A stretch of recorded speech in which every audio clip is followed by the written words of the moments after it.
The stage is set. The defending Premier League champions, a reborn Manchester City, the world champions, Arteta's last chance to silence every doubt.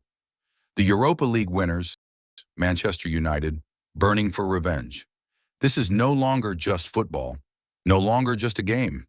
The Premier League is becoming something entirely different, an ongoing war, a high-stakes drama where every pass, every decision could swing a season.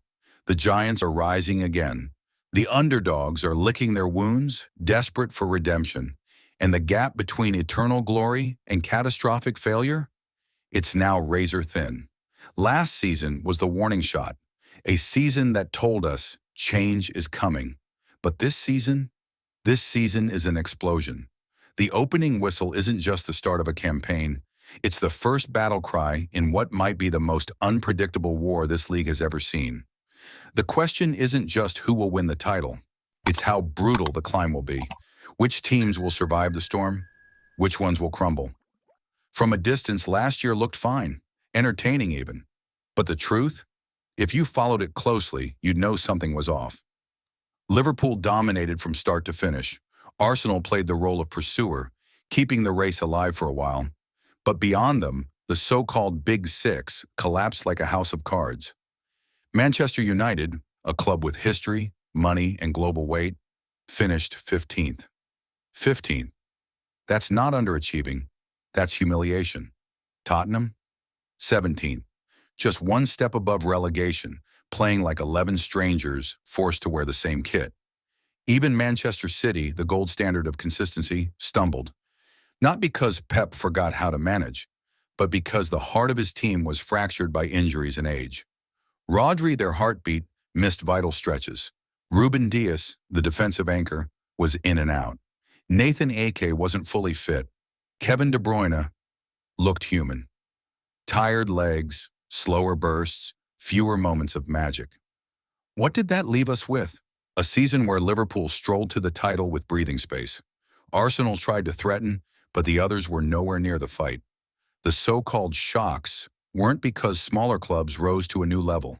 They came because the giants underperformed. The magic of competition felt diluted. Now, that's over. This season feels dangerous. Almost every club has plugged its weaknesses. Statement signings have landed. Managers have been replaced. The survival mindset is gone.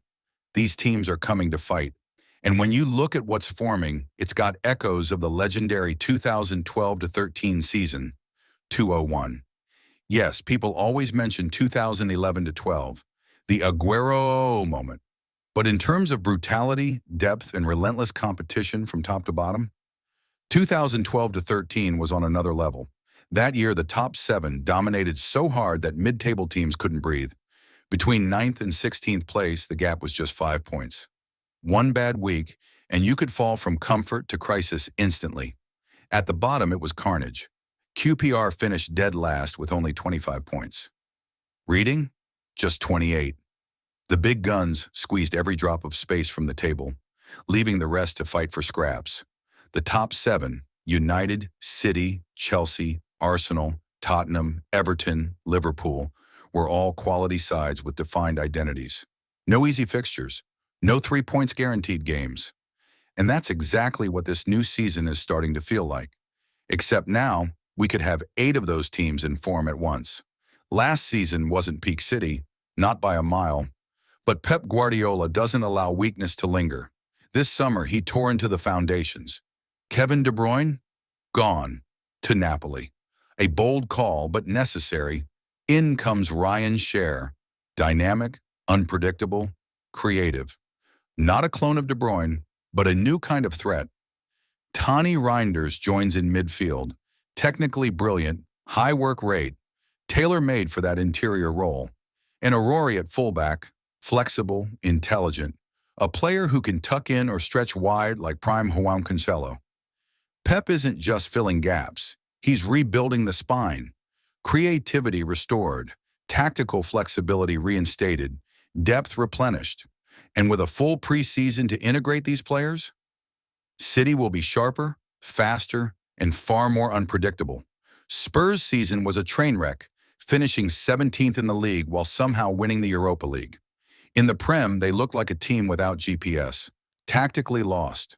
This summer, they didn't sulk. They acted. In came Thomas Frank from Brentford, known for discipline, structure, and squeezing maximum output from limited resources. Now he has a bigger budget, bigger names. Mohamed Kudus arrives, a versatile, direct, purposeful forward. João Palhinha, one of the league's best ball winners, adds steel to midfield. This isn't the Spurs of last year. This is a structured, balanced, motivated side. Arteta's Arsenal aren't building anymore. They're sharpening the blade. Last season, they were in the title race again, but depth issues exposed them. This time, a backup for Bukayo Saka. Finally, a proper finisher in Gyökeres. Strong, direct, clinical. Defensive cover in Moscow, and possibly Ebereki Eze, a creative dribbler to break down low blocks. Arteta's message is clear. This is the year to win, not just compete. United hit rock bottom, and that might be their blessing. No Champions League, no Europa, no Conference League, one game a week, full recovery between matches. Signings, Matthias Gunna, relentless pressing forward. Bryan Mbeumo, 20-plus goal contributions last season. A hunt for a box-to-box number 8. And potentially, Benjamin Šeško, a striker with pace, height, and killer finishing. No distractions, no excuses. A quiet rebuild ready to explode. Chelsea's been erratic for years, but now there's a shape forming. Conference League winners, Club World Cup champions, signings, Jamie Boons, tricky, high-ceiling winger, João Pedro, creative link player, Liam Delap, pure striker instincts, Gerald Hato, young defensive leader, depth for days. If chemistry clicks early, they're not just fighting for top 4, they're chasing the title. Liverpool are champions, but they're not standing still. Under Arne Slot, they've mixed Klopp's pressing with more controlled possession. Jeremy Frimpong replaces and reinvents the right-back role with pace and transitional threat. Florian Wirtz, creative brain, Hugo Ekitike, direct chaos, and possibly Alexander Isak. If that deal lands, their attack becomes the most complete in years. This season isn't a marathon, it's trench warfare. 7 elite teams, 4 Champions League spots. Every bad week could destroy a campaign. Every missed chance could decide a manager's fate. The gap between elite and the rest has closed, and now survival at the top is the real prize. 4 spots, 7 contenders. Some will fall, some will rise, and by May, the Premier League table could look like nothing we've ever seen before. Which side do you think survives the war? Drop your predictions below and subscribe for more.